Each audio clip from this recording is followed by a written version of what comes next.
Hi, friends. It's Papa Dale here once again with another great Bible study. We are in a middle of a series of studies of topics of Christian teaching that some would describe as systematic theology. They are topical studies that include study of the Bible itself, God, the person of the Father, Jesus Christ, the person of the Lord, the Holy Spirit, and so forth. And there are 10 or 11 of them, depending on how you divide them up.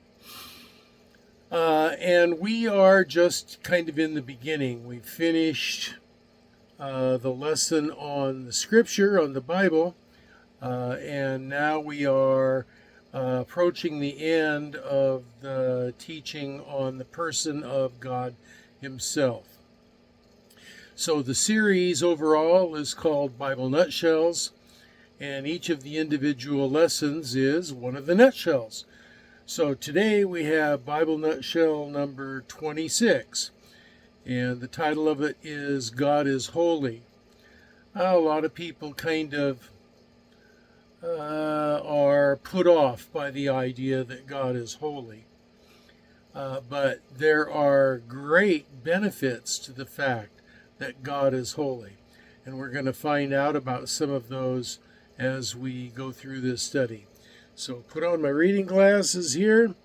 And Bible Nutshell number 26, God is holy. The Hebrew word for holy is kodesh, and it means separate or set apart. God's holiness refers to His uniqueness in being separate from all that He has created.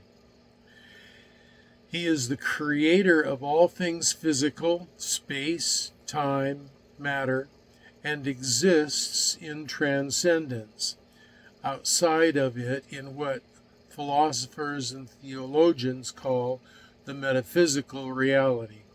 We discussed transcendence in a recent video.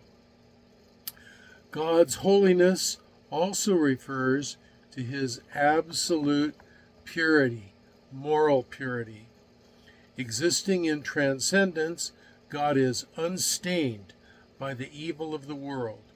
His goodness is perfect, and the moral code we find in the Scripture is a reflection of His holy nature. You probably remember that God created the physical reality in perfection, and He created human beings in perfection, and human beings exercise their free choice to rebel against God and to become the small g God of their own life, making their own decisions and their own choices. And that began the rebellion that metastasized as sin throughout the entire human race over time. So let's see, we can be infinitely thankful that Yahweh is holy. It is the basis for our ability to trust Him, to trust His promises. He cannot lie because He is holy, and He cannot break His promises to save, redeem, and glorify us. He is committed. As people made in God's image, we are called to emulate His holiness in our lives. When applied to God's people, holiness is also called sanctification, hagiosmos in the Greek. Sanctification is the believer's cleansing or purging from their sin nature and from their sinful behavior. This process is not by itself salvific, but it is the beginning of the process that is dynamic and inexorable. It starts when a person trusts in Christ with a deep personal commitment of dynamic sincerity. It is a decision to follow Christ as Savior, Lord, and leader for life.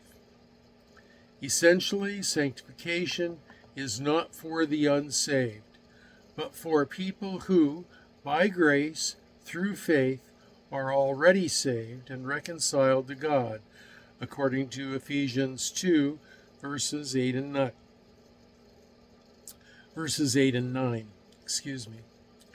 This dynamic process leads the believer into a deeper relationship with Christ and makes his life to be a growing reflection of the nature and character of God. The orthodox teaching of the historic evangelical church is that the full accomplishment of this only occurs at glorification, when our mortal bodies are transformed into immortal. God's righteousness originates in God's holiness, and his justice flows from his righteousness. So,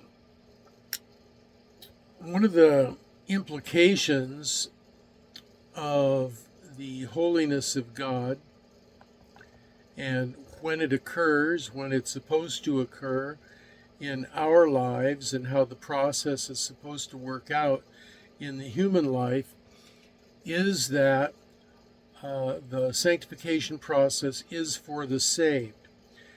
So whenever Christians look at the sinful world around us and recoil at the sin and perhaps even want to lecture people about their sinful behavior and try to get them to give up their sinful activities, that really is putting the cart before the horse. Because the process of sanctification begins with salvation. It begins with a dynamic, sincere, personal trust in the Lord Jesus Christ and what he did in dying on the cross for my sins and rising from the dead for my salvation. That work by him is what saves us, and that as a thanksgiving to him, we then begin to emulate his life and begin to allow the Holy Spirit to sanctify us. So, big difference between the implications of how it's supposed to be applied to a Christian and whether even it's supposed to be applied to non-Christians. So that's it for Bible Nutshell number 26. God is holy. Now remember, at the bottom of this video, there's a comments section where you can put your comments, questions too, and prayer requests. And there are also links to my personal Facebook page, Dale Warren at Facebook, and a link that circles back to this playlist, to this YouTube channel. So that's it for now. And until the next video, this is Papa Dale saying, I hope you have a blessed day.